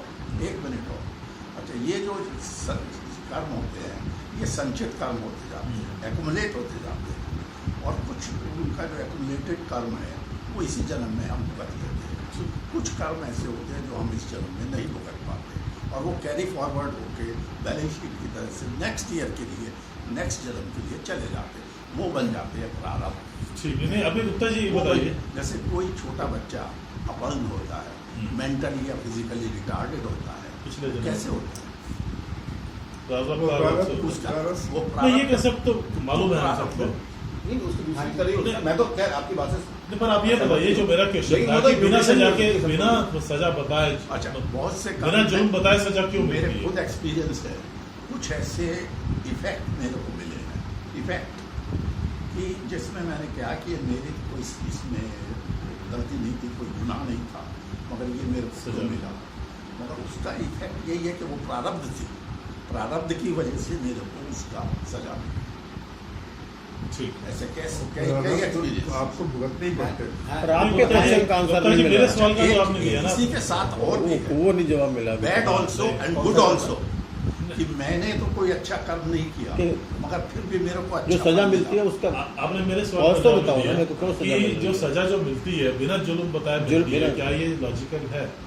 ये लॉजिकल तो हो ही जा रहा है, नहीं जा सकते। नहीं फिर तो थर्ड फिर फोर्स भी आ आपको गई। विश्वास है, फिर तो थर्ड फिर भी फोर्स आ आपको गई। विश्वास है, नहीं मेरे को विश्वास आपको इसमें कोई डाउट नहीं होता कि डाउट कर्म नहीं। सिद्धांत नहीं काम करता? Beyond- मैंने क्या आपको- ऐसा नहीं हो सकता कि जो पंडितों ने समाज को कंट्रोल करने के लिए कंसेप्ट डाल दिया हो कि पुराने जन्म का फल मिलेगा जिससे लोगों को सही रास्ते पर रखें? ठीक है, purpose is served. Purpose is served, but that means you have some doubt कि रियलिटी में है कि नहीं, पर विश्वास करना अच्छा है। यस, But हाँ, this is the that means- correct. this is the correct. That means inside you are not really convinced कि फैक्ट्री में काम करता है, पर विश्वास करके समाज के लिए भलाई है। और मिसफॉर्च्यून्स के साथ साथ कुछ अच्छी चीजें भी हुई जिसमें मेरा योगदान नहीं, फिर भी अच्छी चीजें हुई। इसके लिए आपको विश्वास बढ़ गया है इसमें। दोनों तरह की, शुभ का भी अशुभ का भी। आप बताइए कर्म सिद्धांत में आपका विश्वास है? काफी कमाल की ये बात भी है। बताइए हाँ, फिर। एक- Law of एक- एक- karma। एक- एक- एक- एक- बहुत कम लोग हैं जो ये कहते हैं क्या मैंने सुना? कि अच्छा काम किया मैंने तो भी मुझे नहीं पता, नहीं, वरना मेरे क्या को होता है अच्छा कि result जो मिला। आपका अच्छा रिजल्ट मिलता है ना, अच्छा result मिला। उसके अच्छे काम तो आपको इमीडिएटली नजर आ जाए, मेरा योगदान नहीं लेकिन है जो उसमें। बुरा होता है वो नजर नहीं आता। ये अच्छी Import- बात, पॉजिटिव बात। ये बहुत पॉजिटिव बात है, बड़ी रेयरली सही पॉजिटिव है। चीज है। इम्पोर्टेंट है पेशेंस। नहीं, आप ये बताइए कर्म सिद्धांत कैसे काम बिल्कुल, करता है? कैसे लॉ काम ऑफ करता है? कर्मा जो सा है वो फंडामेंटल लॉ है ईश्वर का to regulate the life on earth. आप ये बताइए नहीं, आप ये बताइए बिना जुल्म बताए सजा क्यों मिलती है? इस चीज का जवाब दीजिए। ऐसा कुछ नहीं है कि बिना नहीं बताइए, अब अगले- पिछले अगले- जन्म की हमें तो याद नहीं क्या जन्म हाँ, किया तो था। कोई नहीं, तो आपको उसकी याद सजा- होने क्योंकि वो ईश्वर जो सा डिलीट कर देता है। नहीं तो वो सब नहीं, मेमोरी से। इसका मतलब बिना जुल्म बताए सजा नहीं, मिलेगा। नहीं, वो जो भी है वो कम्युलेट वो कर रहा है नहीं, सेकंड। आप थोड़ा सा मेरी बात को सुनिए हाँ। कि आपने कहा कि जुल्म बता के ही सजा मिलती है।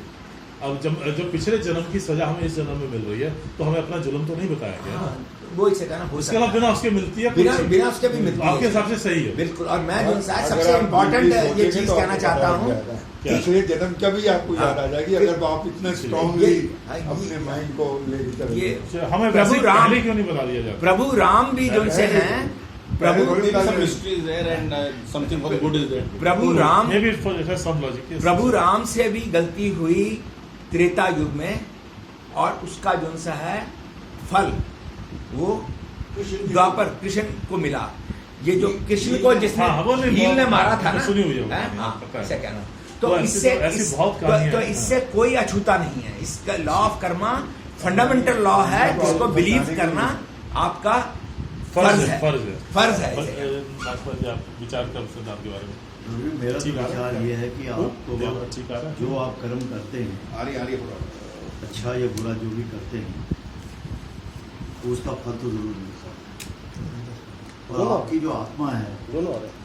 वो खुद ही इस जन्म के अंदर बता देती है कि आप कितने अच्छे कर्म कर रहे हैं, गलत कर्म कर रहे हैं। रही हिसाब किताब की जो पुनर्जन्म की बात है, बड़ी लंबी थ्योरी है। या तो ये माने कि जो ईश्वर हमारा है, जो इतना बड़ा कंप्यूटर है, उसके हर एक उसके पास फाइलें हैं, सबका हिसाब है। बिल्कुल। सबका हिसाब है उसके पास।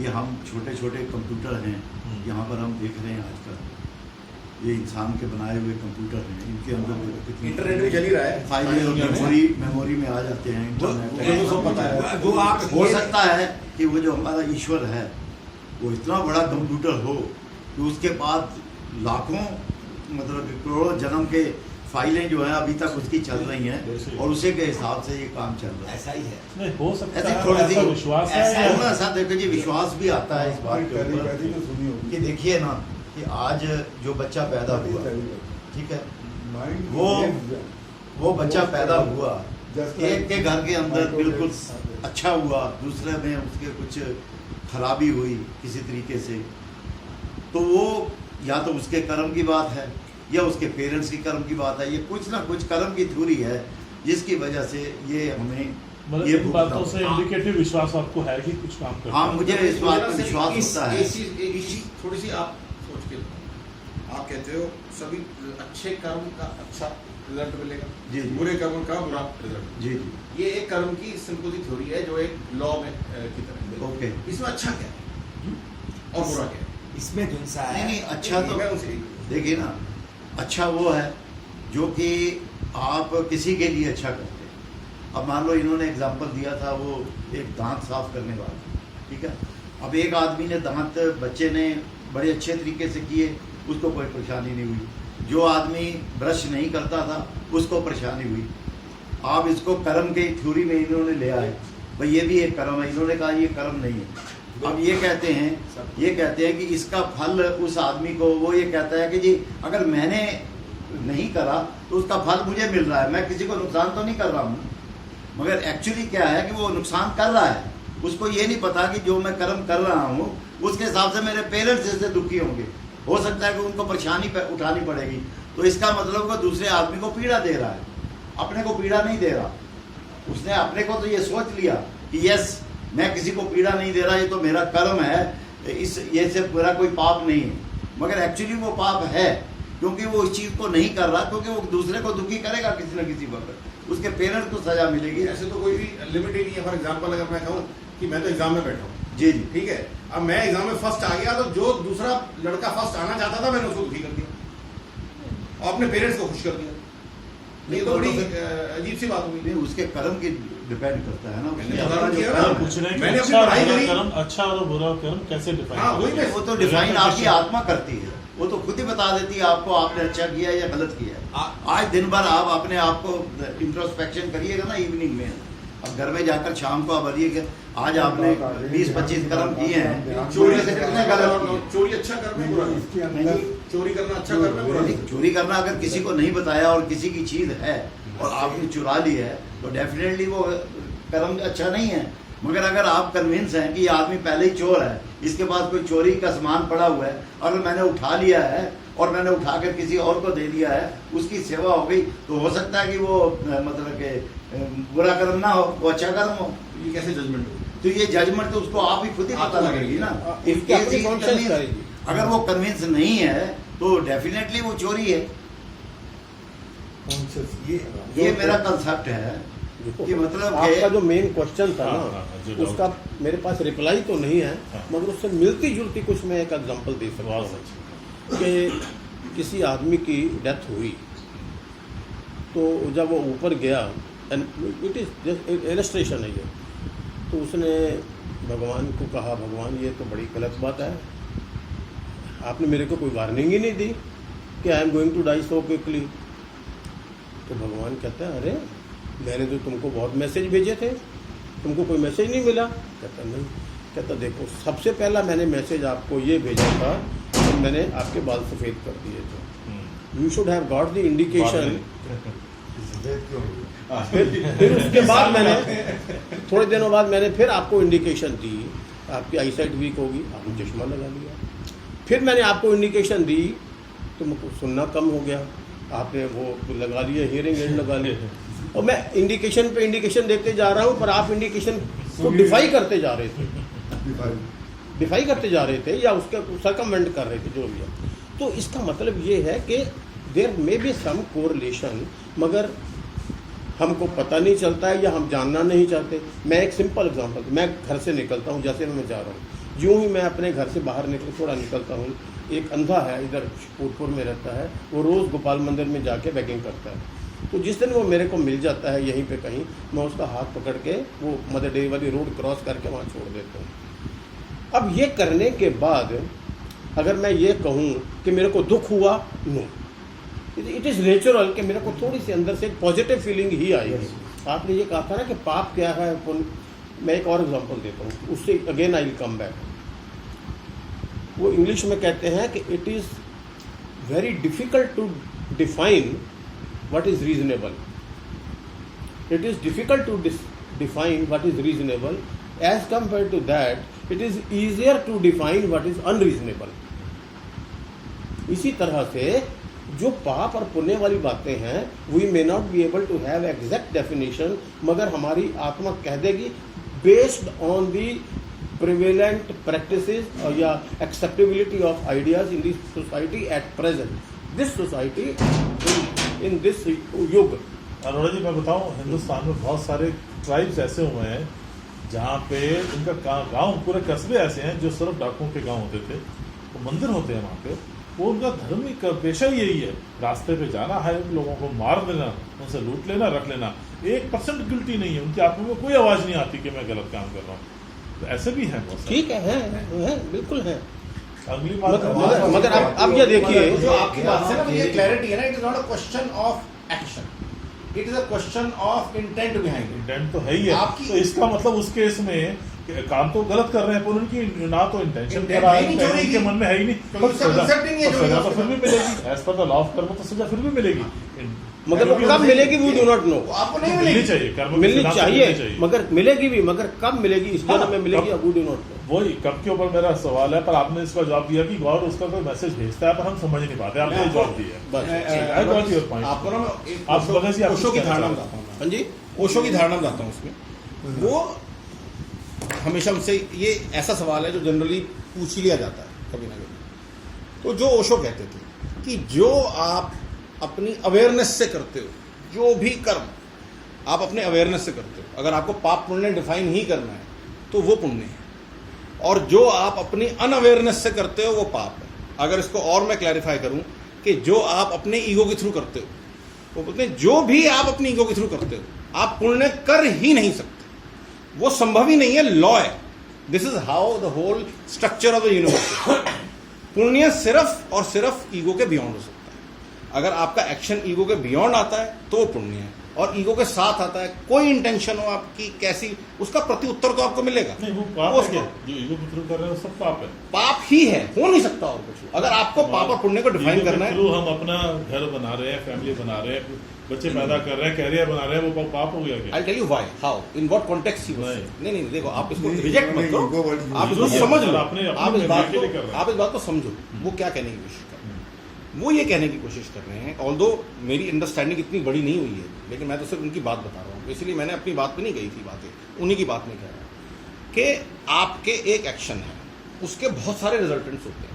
कोई भी एक्शन का उनके अपनी समझ में जितना अच्छा रिजल्ट होता है उतना ही बुरा रिजल्ट होता है। बोलते हैं इतने एक्शन में हमारी धाराएं हैं, जैसे आप एक ने पौंड में आपने एक पत्थर डाला, इतनी वाइब्रेशन उसमें निकलती हैं, और हजारों पत्थर पौंड में डल रहे हैं इस दुनिया के पौंड में एक्शंस के। आपने अपना घर बनाया तो किसी का कहीं टूटा, आपने अगर आप फर्स्ट आए तो कोई जो फर्स्ट आ सकता था वो फर्स्ट नहीं आया। वो बोलते हैं जो आपके एंड रिजल्ट हैं, अगर आप सारे इस यूनिवर्स के अंदर, पूरे ब्रह्मांड के अंदर कोई भी एक्शन करके उनके एंड रिजल्ट जोड़ने लगो तो इक्वली गुड और इक्वली बैड कोई भी एक्शन, मतलब irrespective of all the actions, in the end it results with this. नहीं देखो, कन्विंस होने की बात नहीं, मैं तो उनकी बात बता रहा हूं। आप कन्विंस हो या कन्विंस नहीं हो, वो एक अलग इशू है। अच्छे नहीं है, बुरे बुरे ही हैं। नहीं, लेट पीपल हियर इट ना। तो तो वो ये कहते थे कि जब आप बियॉन्ड के थ्रू करते हो तब ये वाली सारी जो रिजल्टेंट है, तभी रिजल्टेंट उसका फॉरवर्ड जो प्रभु की इच्छा है उसकी डायरेक्शन में जाता है, उसके बिना जा ही नहीं सकता। So it is more important कि आप कर्म पे कंसंट्रेट मत करो, थोड़ा सा मोर इसको इंपॉर्टेंट जरा- अपनी कंसंट्रेट करो कि आप ईगो के बियॉन्ड जाओ। थोड़ा सा जब हम कहते हैं ईगो से बियॉन्ड, और आपने ये भी वर्ड यूज किया था अनअवेयर वाला, अनअवेयर और other than ego, is it the same thing? No, it is the same thing. Osho जब जिस तरह से उसे यूज करते थे और मैं भी जिस तरह से उसे समझता हूँ, एक ही बात है। अवेयरनेस, आप तभी अवेयर हो सकते हो पूरी चीज़ों के बारे में, पूरी रियलिटी के बारे में, जब आप ईगो का चश्मा उतार दो। जैसे फॉर एग्जांपल मैं कई बार गौरव साहब को एग्जांपल देता हूँ, हमारे अब माइंड बॉडी कंस्ट्रक्ट एक गाड़ी की तरह ले लो, ठीक है, और एक उसमें ड्राइवर बैठा है। अगर ड्राइवर पे ईगो का चश्मा चढ़ा हुआ है तो वो लाल हो जाता है, एक तरह से एग्जांपल ले रहा हूँ मैं, तो उसको बत्ती लाल की जगह हरी दिखाई देगी, हरी की जगह पीली दिखाई देगी, तो उसकी इंटेंट तो बड़ी अच्छी है कि जी मैं तो लाइन से चल रहा हूँ, पर वो ठोक देगा गाड़ी को, उसको गड्ढे दिखाई नहीं देंगे तो वो गड्ढे में गिर जाएगा, और उसकी इंटेंट नहीं थी गड्ढे में गिरने की, इंटेंट उसकी यही थी कि दूसरा जो सड़क पार कर रहा है वो बच जाए, लेकिन वो कुछ ना कुछ गलती कर जाएगा क्योंकि उसके पास ईगो का चश्मा है, उसको दुनिया के तरीके, लॉज ऑफ एग्जिस्टेंस नजर नहीं आते। जब आपने ईगो उतार दी, अनअवेयर क्या है वो बताओ। वही है, यही अनअवेयरनेस है कि जब आप कोई चीज ईगो के थ्रू देखते हो तब आपको चीजों की अवेयरनेस जैसी होनी चाहिए वैसी आप you are unaware of the reality, और जब आप अवेयर होते हो रियलिटी के, जब आपने ईगो का चश्मा उतार दिया तब आपको चीजें साफ नजर आती हैं। ये है गड्ढा, अगर मैं इधर जाऊंगा, इस स्पीड से जाऊंगा, मैं गड्ढे में गिर जाऊंगा। क्वेश्चन, गड्ढा वहीं रहता है, सब कुछ वहीं रहता है, गाड़ी की सामर्थ्य वहीं रहती है, ड्राइवर की कैपेबिलिटी वहीं रहती है, आपने लेकिन सिर्फ अवेयरनेस तो वो रियलिटी क्या है जो अवेयरनेस के बाद नजर आती है? What is that reality? देखिए, वो अगर रियलिटी तो नहीं, उससे नहीं, पूछनी नहीं, चाहिए, आपने- और अगर और अगर कभी मुझे नजर आई तो मैं आपको जरूर आप बताऊंगा। तो ओशो के पाथ में इतना चले हो, इतना क्लोज रहे हो, आपको अब तो कुछ तो जज्बा मैं तो होगी सिर्फ होगी। ये इतना कह सकता हूँ, जब उन मूवमेंट्स में जब ब्लेसिंग आती है कि करीब कुछ मूवमेंट्स अवेयरनेस के उतरते हैं, तब बिल्कुल क्लियरली नजर, तब उन मूवमेंट्स के अंदर आपको उनकी बात बिल्कुल सच्चाई की तरह, डंके की तरह नजर आती है कि जो आपने कर्म किए वो कर्म का ना कोई रिजल्टेंट है, वो इतने हैप्पी, इतने रिलैक्सिंग, इतने सुकून देने वाले कर्म हैं, और वो जो सुकून है ना, वो सुख की बड़ा वर्जन नहीं है। एक होता है कि मुझे सुख मिला, उसको बहुत सुख, वो बहुत सुख नहीं है, वो एक अलग ही चीज है, ब्लिसनेस। वो कुछ अलग ही डायमेंशन है। और जब आपको वो डायमेंशन नजर आती है तब सारे कर्म और जो भी चीज होती हैं वो आपकी बड़ी सुखमय और मधुरमय हो इसका जाती है। मतलब जो अदर देन ईगो वाली सिचुएशन है उसको आप अवेयर कह रहे हैं या अनअवेयर कह रहे हैं? Aware aware. हाँ। पहले आप अनअवेयर कह रहे थे। नहीं, ऐसे ईगो कहा था, वाले को शायद मैं अवेयरनेस कह रहे हैं, हैं? ईगो वाली स्टेट को अनअवेयर स्टेट कह अच्छा, रहे हैं, ओके, और okay. Awareness state behind the ego जो बात हो ओके, रही है, ठीक। होश में आके जो काम कर रहे हैं उसको कह रहे हैं। पर मैं ये जानना चाह रहा हूँ कि क्या ये इतना इजी है उस होश की स्टेट में जा पाना, समझ पाना, क्योंकि आप उस बात पर रहे हो, इसलिए मैं कह रहा हूँ। देखिए, मैं आपको बताता हूँ कि ये चीज़, अगेन, मैं तो बहुत टाइम से इस अवेयरनेस की बात पे चलता हूँ, तो हमें तो मुश्किल लगती है। अगेन मैं सिर्फ वो कहता हूँ जो ओशो कह रहे हैं, जो बुद्ध ने कहा, जो बहुत लोगों ने कहा, ताकि इसको पर्सपेक्टिव हमें उनका मिल सके। वो बोलते हैं सिर्फ जागने भर का फर्क है, सिर्फ अगर हम जाग पाएँ तो सिर्फ हमारे में और बुद्ध पुरुष में इतना फर्क है कि हमने वो चश्मा पहना है, और चश्मा उतारने का भी फर्क नहीं है। वो बोलते हैं जैसे सूरज है, वो एग्जाम्पल लेते हैं ओशो बहुत बार कि सूरज है, वो सूरज आपने अपनी आंखें बंद करी हुई, सूरज की रोशनी है, सिर्फ आंखें खोलने का भेद है।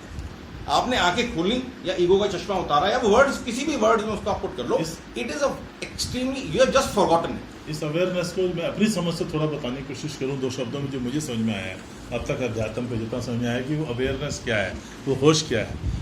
वो होश ये है जो कि सच्चाई भी है, जो कि हमारे हिंदू फिलॉसफी के हिसाब से ट्रुथ अल्टीमेट वो है, जो है कि ये सब हम, मैं और आप और सब अलग अलग हैं, ये अपने आप में इल्यूजन है, ये हमारा भ्रम है।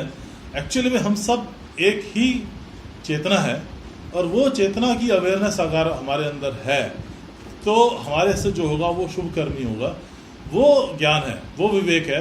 शायद ओशो ने उसी अवेयरनेस को कहा होगा कि हमारे चक्षु खुल जाए और हम सब जगह एक ही ब्रह्म की चेतना के स्वरूप में सबको देखें। तो हमारे में जब मैंपन नहीं रहा, तो जब इस होश से हम परे तो ईगो में काम कर रहे हैं, तो मैं के हिसाब से काम कर रहे हैं। जब हमारे को ये ज्ञान मिल गया, हमें सब जगह वही आपने जब म्यून पार्टिकल वो नजर आ रहे हैं, उसी का सारा खेल हो रहा है, तो फिर कौन मैं और कौन तू, किसे छीनना किसे चोरी करनी, जो हो रहा है सब समाज के लिए हो रहा है। वो भावना शायद अवेयरनेस की भावना में ओशो को वही उतरना है। होगा। इसके अंदर डेलिबरेटली मैंने ये वाले शब्द नहीं यूज करेंगे कि जिसके अंदर हम इसकी बात करेंगे हम सब एक हैं, क्योंकि अगर हम बहुत ज़्यादा ऐसे शब्दों का प्रयोग करते हैं तो हमें लगता है हमें पता लग गया, लेकिन एक्चुअली वो पता नहीं लगता। ग्रंथों पढ़ने से सबसे बड़ी समस्या ये उत्पन्न होती है कि वो ऐसे लोगों ने शब्द दिए हैं जिन्होंने सारी रियलिटी देखी है, जिन्होंने उस अवेयरनेस की स्थिति में पूरे स्थित रहे हैं। हम उनको पढ़ के अगर रट लेते हैं या वही वर्ड्स बार बार यूज़ करते हैं तो हमारे को एक तरह का भ्रम हो जाता है कि यार हमें तो पता लग गया, लेकिन एक्चुअली में आपको पता नहीं लगता। इसलिए ये वर्ड यूज़ करने में मैं अपने लिए हमेशा अवॉइड करता हूँ ये वर्ड यूज़ करने की, इस तरह के वर्ड, जी मुझे तो भ्रम पता लग गया, मुझे परमात्मा पता लग गया, मुझे ये पता लग गया। सिर्फ ये है कि हमें अवेयरनेस की तरफ पढ़ना है, और वो अवेयरनेस जितनी हमारी बढ़ेगी, जितनी हम उसमें पूरे स्थित जाएंगे, जब ईगो का चश्मा उतर जाएगा हमारी आंखों से, तब हमारे को बिल्कुल क्लैरिटी से नजर आपकी पुस्तक जो है वो आप और देवों का जी जी वही this is what you are doing. वो एक तरीका है कि उसमें अंदर जो मेरी अगेन छोटी समझ में आता है कि दो बेसिक तरीके हैं। उसमें जो मुझे बहुत प्रिय लगता है, क्योंकि मैंने अपनी किताब में वो लिखा है, वो अपो दीपो भव ही है कि ये चीज़ आपको अपनी समझ से ही उत्पन्न करनी है। आप अगर अपनी समझ नहीं बढ़ाओगे, विवेक नहीं बढ़ाओगे, अपना प्रज्ञा नहीं बढ़ाओगे, तो ये सब चीज़ें आपको नहीं समझ में आएंगी, और कोई दूसरा आपको समझा नहीं सकता। ये नहीं है कि आपके समझाने में कोई प्रॉब्लम है या आपको वो पता नहीं है।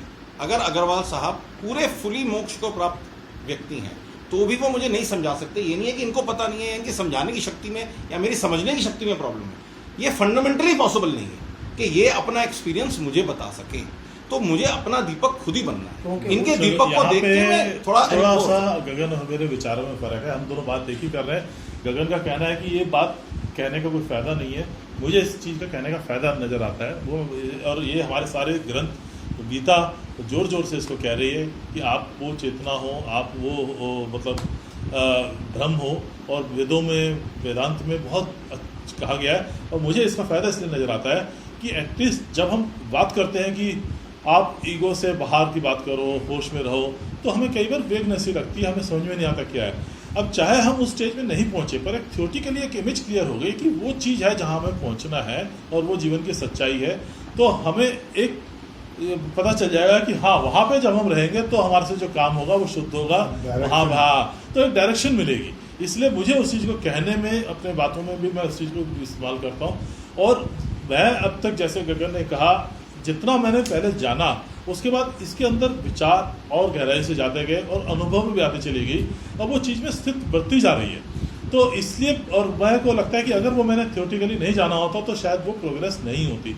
तो मुझे इस चीज़ का यूज़ नज़र आता है, गगन को नहीं आता। ये हमारा मतलब थोड़ा सा फिलोसफिकल डिफरेंस है, आइडियोलॉजिकल डिफरेंस है, और यानी कि डिफरेंस होने में कोई गलत नहीं है, अपना अपना तरीका है। पर लेकिन मैं से भी कहता हूँ क्या है हमारा फोकस क्या है, भला होगा। आपको यहाँ से चंडीगढ़ तो एक फार्मूला जानते हैं। आपको यहाँ से चंडीगढ़ जाना है। सपोज अगर मोक्ष की यात्रा, यहाँ से चंडीगढ़ जाने की यात्रा, अगर आप उसको इस तरह देखें तो ये बात ठीक है कि चंडीगढ़ में क्या है, क्यों जाओ चंडीगढ़, और चंडीगढ़ बड़ी अच्छी सिटी है, और वहाँ जाके आपको बड़ी सुंदरताएं दिखेंगी, और आपको पीस मिलेगा और सुकून मिलेगा, और वहाँ जाके आपको लाल रंग नज़र आने लगेंगे और गुलाब के फूल नज़र आने लगेंगे। वो सब बातें आपको मोटिवेट करने के लिए ठीक है, लेकिन जो मेन फोकस है हमारा क्या हो जाता है, हमारे को यहाँ से यात्रा करना कठिन होता है, लेकिन ये इमेजिन करना कि बड़ा इजी है कि मुझे तो मैं तो पहुँच गया चंडीगढ़, ये सपना देखना बहुत आसान होता है। ये बात तो कितनी बार ये होता है कि हम चंडीगढ़ की बातों में, उस सपनों में खो जाते हैं,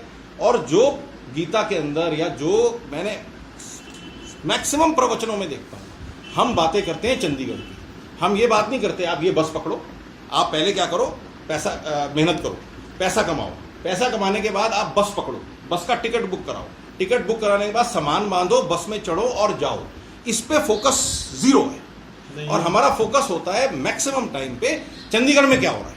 वो बड़ी अच्छी बात है, वो भी अपने में गलत चीज़ नहीं है कि चंडीगढ़ में क्या हो रहा है, लेकिन अल्टीमेटली मुझे ही चलना पड़ेगा, मुझे कोई उठा के चंडीगढ़ नहीं ले जा सकता। नहीं, इस बारे में मैं जब तक हम चलेंगे नहीं और फोकस चलने पे नहीं रखेंगे। टोटल डिसएग्री कर रहा हूँ। गीता के अंदर बहुत क्लियरली इसके ऊपर फोकस है कि कैसे आपको चलना है, ज्ञान की बात तो की है और कैसे उस पर चलना है। वेदांतों में इसके बारे में बड़ा क्लियर है, 4 मार्ग बताए गए हैं, चारों मार्ग में क्या क्या फर्क है, किसके लिए कौन सा मार्ग सूटेबल है, ये हमारी किताबें भरी पड़ी हैं। आप चंडीगढ़ बताया जरूर गया, पर रास्ते के बारे में पूरी जिक्र किया मैंने ये है। कहा ही नहीं, आप समझ नहीं रहे बात को। मैंने कहा हमारे प्रवचनों में, ग्रंथों में नहीं, ग्रंथों में तो सारी बातें कही गई हैं, लेकिन हम ग्रंथ की कौन सी बात पकड़ते हैं? हम ग्रंथ की बात पकड़ते हैं चंडीगढ़ वाली, हम ग्रंथ की चलने वाली बात नहीं पकड़ते। उस पर जी, मैं ये कहूँगा कि अगर जब तक हम जो चंडीगढ़ में अच्छी अच्छी बातें हैं उसको विजुलाइज नहीं करने की Yes, कोशिश very right. करेंगे I तो agree. हमको मोटिवेशन Yes. नहीं होगी जाने की। मैं आपको बिल्कुल सही उसका बताता हूँ कि खतरा कहाँ है उसके अंदर, और जो खतरा जगह जगह नजर आएगा, अगर शायद आप इसे एग्री करेंगे। हम ये कहते हैं कि आदमी को करुणावान होना चाहिए, अभी बता रहे थे, दया, करुणा, लव टुवर्ड्स दैट, ये सारी चीजें हैं। चंडीगढ़ पहुंचने के बाद ये क्वालिटीज आप में आ जाएंगी। उल्टा नहीं है कि आप ये क्वालिटीज आएंगी तो चंडीगढ़ पहुंचोगे, आप अगर चंडीगढ़ पहुंचोगे तो ये क्वालिटीज आ जाएंगी आपके अंदर। अब ये उसी तरह की बात है कि आपने एक पेड़ का तना, लकड़ी का तना लिया, एक लकड़ी के तने के ऊपर आपने फूल बाहर से खरीदे कागज के, एक कागज का फूल है करुणा, एक कागज का फूल है लव, एक कागज का फूल है ह्यूमिलिटी, उसके ऊपर आपने इत्र छिड़क दिया। इस तरह से हम अपनी पर्सनैलिटी को बनाते हैं। इस तरह से नहीं बनाते कि मेरे को अपना पेड़ उगाना है, मेरे को अपने को सींचना है, मुझे चलना है, और चलने के बाद ये फूल अपने आप निकलेंगे जब मेरी अंदर की चीजें भर जाएं। पर एक चीज़ मैं बताऊँ, जो मैं अभी रिसेंटली पढ़ रहा था कहीं पे, कि ये जो एक विजुअलाइजेशन की फोर्स है ना, वो भी काम, वो बहुत स्ट्रांग है, बहुत strong काम। वो बहुत स्ट्रांग है।